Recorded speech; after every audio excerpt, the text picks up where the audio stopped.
Next up, we've got Miami O and Ball State. Miami O, 12-point road favorites, 48 the total.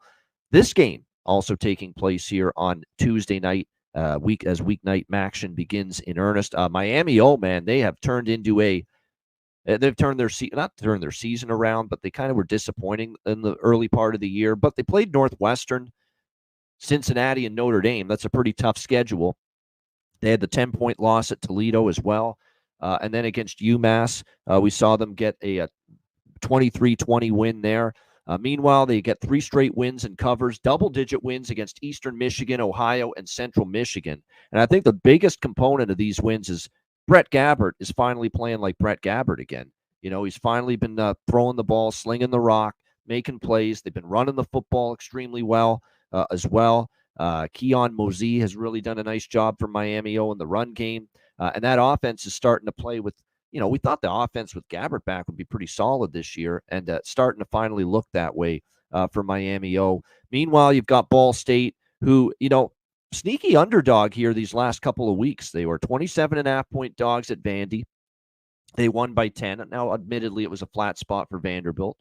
Probably didn't take Ball State all that seriously. But then at Northern Illinois, a very good Northern Illinois team, one of the, I would say upper half teams in the conference. And there's Ball State, giving them a really good game. Caden Samanza, a solid day through the air. They had balance in the offense too, 169 rushing yards against a solid Northern Illinois defense.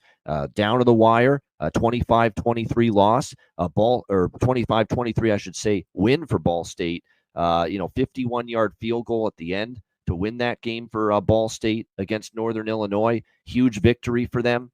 So, not easy for me to lay points against Ball State. Double-digit dog. They've now covered 3 straight as a double-digit dog.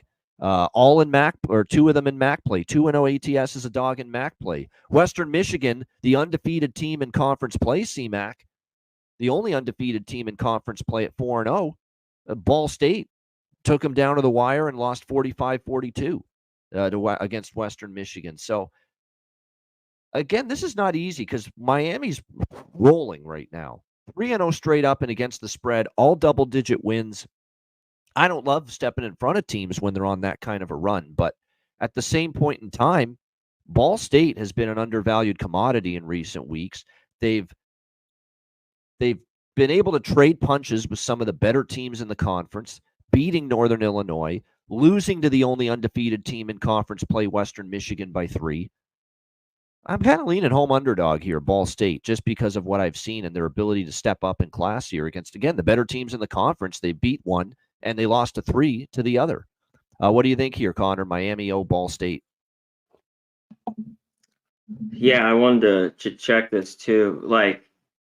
For Gabbert, the passing yards are decent. They only average 127 because that's, this Ball State defense has been awful. But it's been in a couple, 3 of their games. The blowout Miami, blowout to James Madison. So it's kind of skewed. The defense isn't very good, and it ranks 130 if you look at the numbers. They gave up 300 passing yards and 176 on the ground.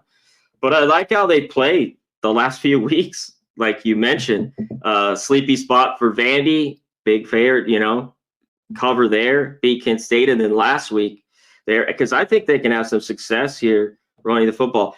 And these last few years, these have been tight football games. Ball State, because how bad that defense, I think the total's a little high, but they've been an over machine. Pavano, they've just been going over consistently. And they're going to need to score here. Miami, Ohio has been better offensively. The defense has been good. They've gotten takeaways. The special teams has been a lot better. That's why they've looked really good the last few weeks. And they even got me when I was on Eastern Michigan 3 weeks ago. But I had to eat it. Went right back to Eastern Michigan this Saturday, which was 10-point dogs, a 1-point game, clockwork. So, yeah. It's hard to lay double digits in this conference to me. It's very, very difficult. Especially on the road. Yeah. So, this is a dog I like even better here out of the 2 here in Ball State. I think they keep this game tight. I don't want to make it sound like you blindly bet dogs, you'll do well. But I think if you take dogs, and more often than not, you're going to do well, especially at this time of year.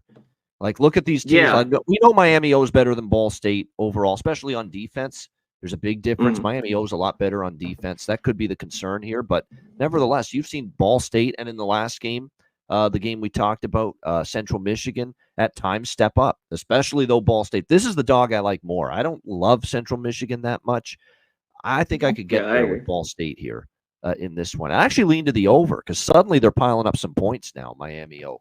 So I do lean a little bit over here with this total at 48 with Miami O and Ball State. Last year it was all defense and the offense wasn't great. This year I don't think the defense is quite as good, and now the offense with Gabbard is starting to hum. And Ball State certainly got a better offense than they do a defense. So I think the over could Then get over there. machine. Yeah. Absolutely.